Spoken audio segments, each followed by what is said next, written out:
G'day hockey fans, and on today's episode of the Debrief, I'll break down a few of my favourite goals from the 2022 Sultana Brand Hockey 1 season, and we begin with a roofed rocket from Perth Thundersticks skipper Aaron Zalewski against the Adelaide Fire in round 1. Perth the other way, crossing in. Good ball. Wickham's there. Lets it go to a teammate, Zalewski. Opportunity, Zalewski!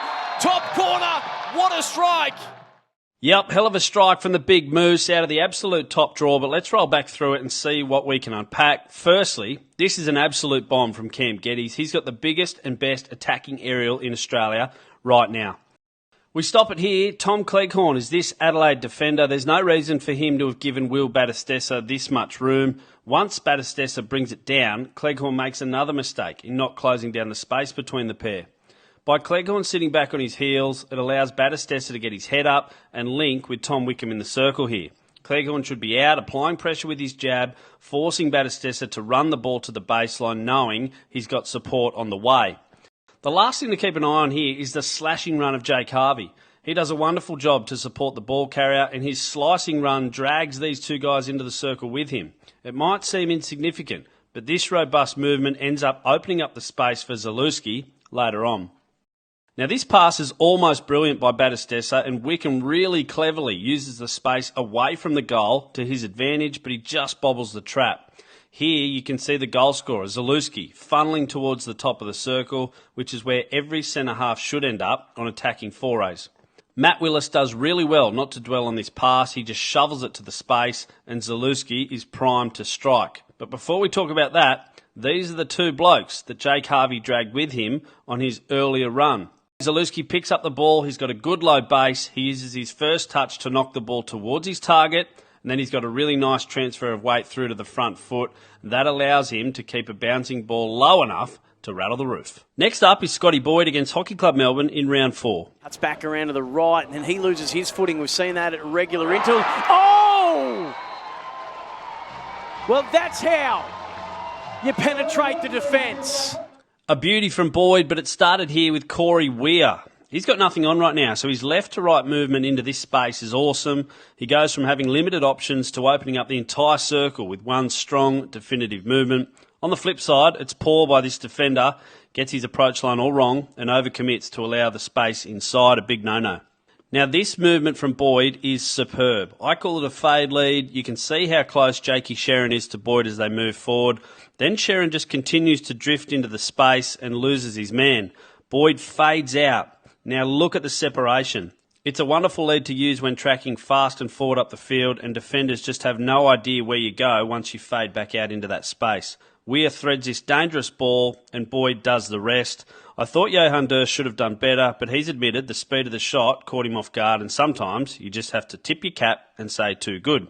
Let's roll it back quickly because there's one more thing. I've rapped Max Hendry a few times this season, but take a look at him here.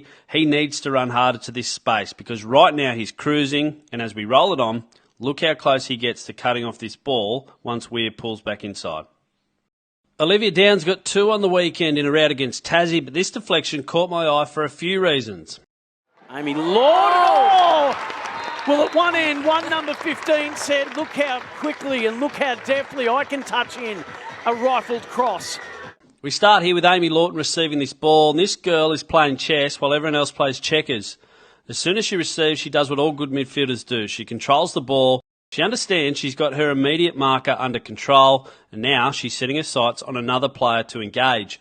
She's got eyes on Lauren Canning out here, and as soon as she starts dribbling towards her, Canning becomes interested in making a tackle and loses Josie Lawton, who is her immediate opponent. Amy Lawton continues to float towards Canning, dragging players towards her, and then this upright reverse pass is very understated.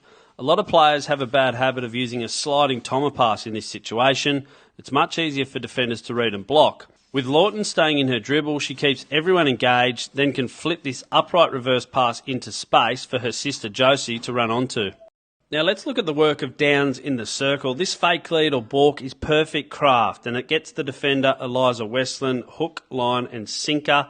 She gives up goal side and front positioning and allows Downs to sneak in behind her. Downs goes from being in a position of weakness to a position of strength. She has the courage to stay down and deflect this powerful cross home for a great goal. Just a quick one here from Dane Richards from the Pride against the Thundersticks. Oh, just sat there. It just sat up and was a gift. A gift, all right, especially when you look back at how the ball ended up in that space. This is Jack Hayes, this is Harry Golding, and this, I'm sure, is something Golding won't do again. His coach, David Guest, is one of the braver players I ever suited up with, and he'd be telling Golding, you wear a glove for a reason, mate. Put it on the ground and defend this hard ball in. The pass goes under his lifted foot and straight into the heart of the circle. You can also see Aaron Zalewski is set up off Golding's positioning. So he's relying on his teammate to cover this line, and he doesn't do a good enough job. Once it's in the circle, a Chris Borza mistrap puts the ball on a platter for Richards, but he still needs to finish. He gets his hands into a reverse stick grip quickly, then much like Zalewski's goal earlier, transfers weight nicely onto his back leg and lets rip. This goal is awesome. My only advice to anyone hitting a ball out of the air like this is try and hit it into the turf first, as hitting a ball off the back foot like this usually means there's a high chance of it sailing over the crossbar as you rock back to connect. The fifth and final goal I'm looking at today is undoubtedly the goal of the year by Hannah Cullum-Sanders against Adelaide in the final round of the season. Little nudge out in front of herself. Time to shoot. Oh, my goodness! That's the goal of the year! Man, this was ridiculously good. I've always said speed kills. This is a great example of why it's such a dangerous commodity. Cullum-Sanders picks it up in her own half, and if I'm Holly Evans-Gill right now, I'm thinking, oh dear. Evans-Gill has approached on the wrong line. She's opened up the entirety of the field for one of the fastest players in the league, and now she's got to get on a bike. Cullum-Sanders starts her dribble, and here she takes a look up to see it's just her, 5 defenders, and a big old paddock of space ahead to run into. She probably realises about now she's got Evans-Gill covered for foot speed, and she's setting her sights on the next defender. The 5 pair of Izzy Gill and Lucy Sharman are just a bit lackadaisical in their movements. They don't do a good enough job of supporting Evans-Gill and shutting down the running lanes of Cullum-Sanders. Sharman in particular needs to jam in here, and at worst make Cullum-Sanders eliminate her on the outside. She ends up hanging her reverse stick out, which is a real position of weakness, and instead she should have lined her shoulder up with Cullum-Sanders' chest and just try and block her run. That doesn't mean you foul Cullum-Sanders, but you certainly need to impede her run by positioning yourself smartly between her and the ball at some stage, and Sharman just never does that. Cullum-Sanders pops the ball into space, knowing full well she'll win a foot race back to it, and the finish is sick. I reckon Izzy Gill could have got there if she ran a bit harder earlier, but I'm glad she didn't, because this highlight will live on in Hockey One League history for a long, long time.